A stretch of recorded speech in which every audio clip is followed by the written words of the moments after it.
Você sabia que o sistema brasileiro de tributação de impostos é o mais alto do mundo?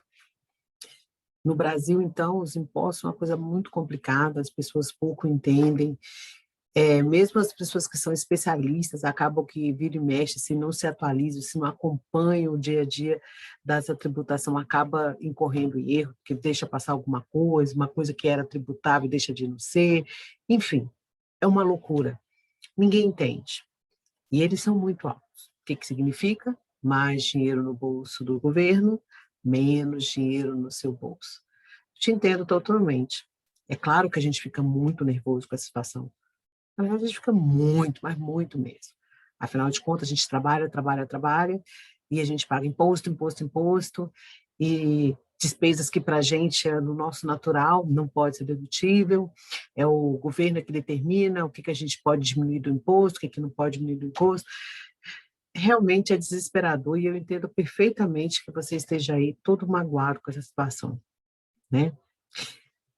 Toda hora as pessoas me perguntando, Rosa, o que vale a pena? Ser pessoa física ou ser pessoa jurídica? E aí eu respondo, depende, porque existe uma série de fatores. Primeiro, vamos lá fazendo as perguntas. É o que eu sempre respondo quando me faz essa pergunta. Se você é uma pessoa física, né, você é trabalho, então você tem aquelas vantagens, que são os benefícios sociais, né, o governo tem uma certa fiscalização, 13º, férias, vale transporte, fundo de garantia, aposentadoria, tudo isso aí você tem na pessoa física, né? E na pessoa jurídica, não. Na pessoa jurídica, aí você vai ser a pessoa jurídica, né? Então, aí vai ter de você uma série de obrigações, você vai ter que ter um planejamento, você vai ter que saber precificar muito bem a sua mão de obra, você vai ter que ter muita disciplina, mas também tem umas vantagens, né? Quais são as vantagens? Liberdade geográfica, né? Você pode trabalhar em vários lugares, você pode ter mais de um cliente, você vai poder trabalhar com uma flexibilidade de horário melhor, né? Você pode fazer um contrato, porque aí o que acontece? Nesse contrato, você pode estabelecer algumas regras que podem vir a te dar grandes vantagens. Mas e quais são as desvantagens dos dois? A desvantagem da pessoa física, gente, é que você é assim, tudo bem que você tem todos aqueles benefícios, mas só que você também tem que cumprir horário, você tem que ter uma série de regras, você tem uma série de restrições, e você vai estabelecer ali, digamos, você já terminou seu trabalho, não tem mais o que fazer, mas você tem que ficar ali controlando, esperando ponto, né? Batendo ponto, cartão, mesmo que você já tenha entregue o trabalho, você tem que cumprir horário. Isso é chato. Enquanto que na pessoa jurídica, entregou o serviço, fez, está entregue, pronto, está feito, ponto e acabou. Tem mais liberdade para você trabalhar. Te dá até a oportunidade de você trabalhar com mais pessoas, se você tiver capacidade ociosa ali no seu tempo, né? Você vai poder ter uma dedicação maior, você pode se organizar de forma que você possa aproveitar melhor o seu tempo. De repente, o horário que você tem rígido, quanto pessoa física na empresa, de repente, como prestador de serviço na pessoa jurídica, você já tem uma certa flexibilidade, você pode trabalhar em um certo horário, de forma que você consiga organizar de maneira mais vantajosa para você o seu horário de trabalho. Então, tem muitas vantagens e desvantagens aí.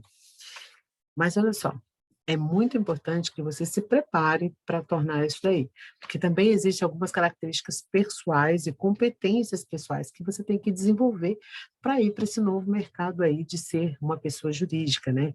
De repente, deixar de ser pessoa física e passar a ser pessoa jurídica.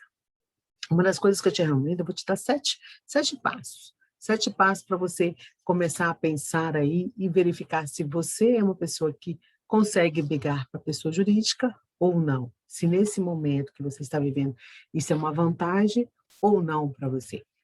Vamos analisando ali. Anotei aqui para a gente não perder nenhuma, deixar de falar nenhum.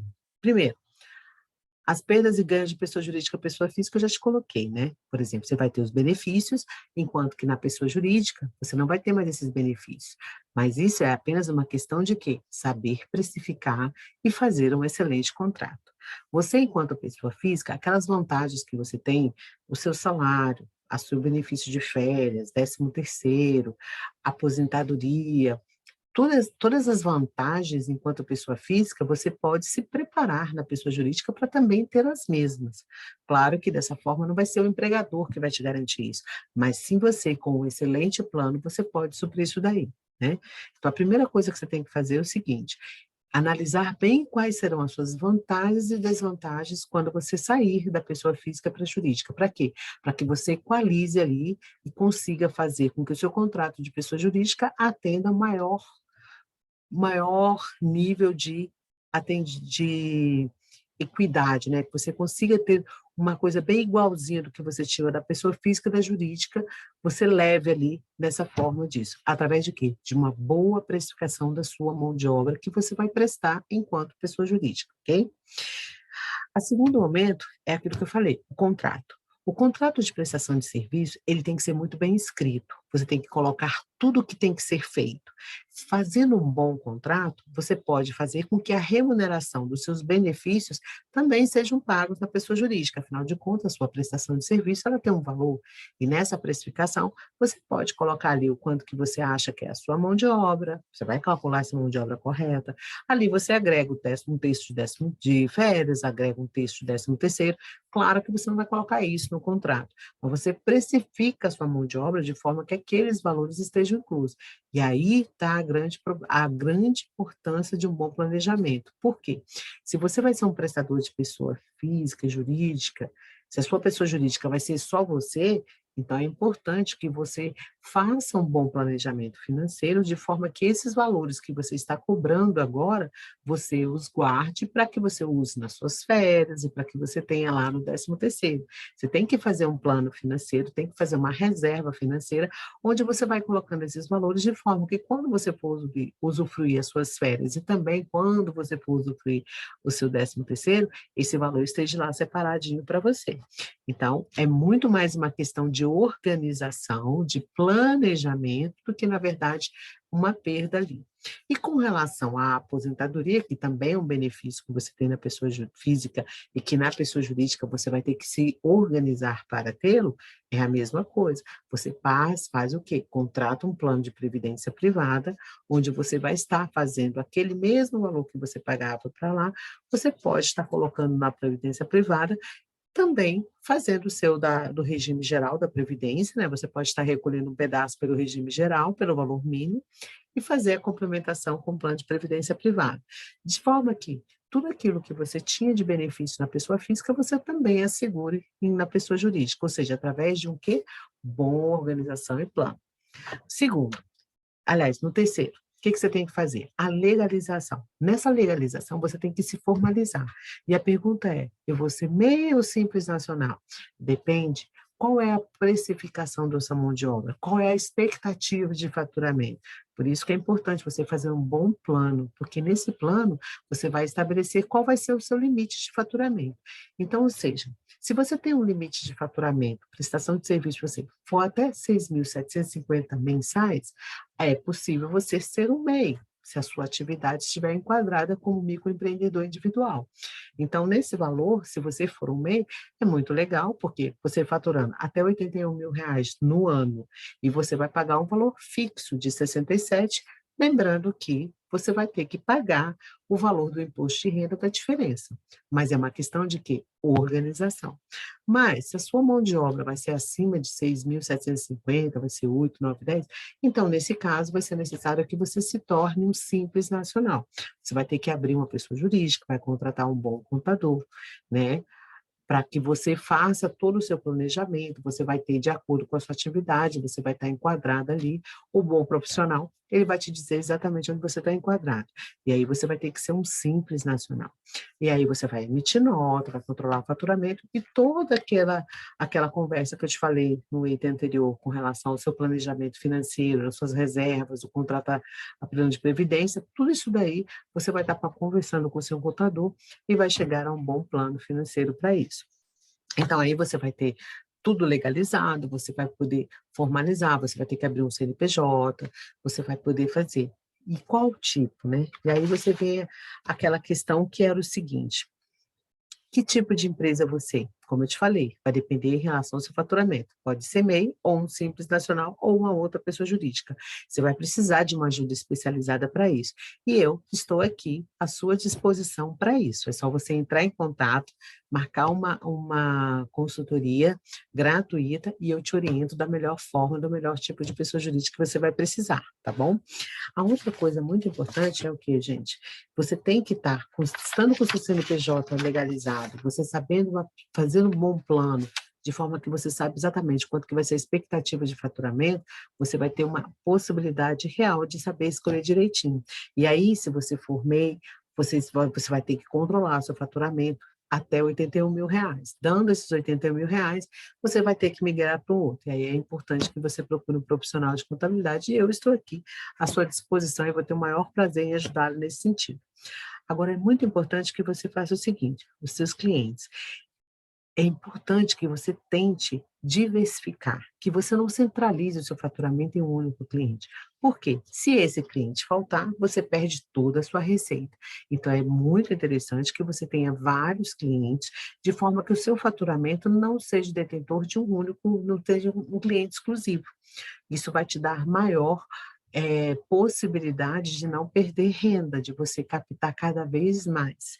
Então, procure sempre que possível ter mais de um cliente, de forma que o seu faturamento não seja canalizado por um único cliente, né? Que a ausência dele, uma quebra desse contrato, você perde todo o seu faturamento mensal. E a outra coisa, gente, que você precisa, que é o sétimo passo, é a importância de você você ter muita disciplina. Então, o que que é importante? No local onde você vai exercer seu trabalho, é importante que você tenha um bom local para você ter, que você tenha seus equipamentos, você tenha sua mesa, um espaço adequado onde você possa trabalhar, que você entre, digamos que você vai empreender e vai empreender no digital, e para isso você vai fazer isso na sua própria casa. É importante que você converse com a sua família, estabeleça os horários, estabeleçam regras para que você continue prestando o seu serviço. Porque o grande problema de quem vai empreender é a desorganização, é a falta de foco e a indisciplina. Se você manter uma boa organização, tiver um bom ambiente de trabalho já estabelecido, na sua casa, com o seu canto, já tenha conversado com as famílias, dizendo que naquele momento você está trabalhando, você tem tudo para dar certo de empreender. E acredite, as vantagens de ser pessoa jurídica nesse mundo que nós temos de tributar é muito mais vantajoso do que você ser pessoa física. Por quê? O imposto de renda da pessoa física, gente, é 27,5% quando você tem uma boa remuneração acima de 5.000. Né? Enquanto que na pessoa jurídica, você vai faturar esse mesmo 5.000, você vai tributar apenas a 6%. E todas aquelas vantagens você pode fazer e manter da mesma forma enquanto pessoa jurídica. Afinal de contas, a segurança e estabilidade, ela só existe se você fizer um bom trabalho. Então, não importa se você está no vínculo empregatício de pessoa jurídica ou de pessoa física. O que importa é a qualidade do seu trabalho, é a assiduidade com que você entrega, a tempestividade que você entrega. Então, pense, empreender é uma excelente alternativa para um excelente planejamento tributário e que você tire os dinheiros do cofre do governo e coloque no seu cofre. Então, pense sobre isso, pense a respeito. E, na dúvida, chame, entre em contato comigo. Eu teria um imenso prazer em fazer uma consultoria com você e orientá-lo da melhor forma, se vale a pena você ser pessoa física ou pessoa jurídica. Pense a respeito.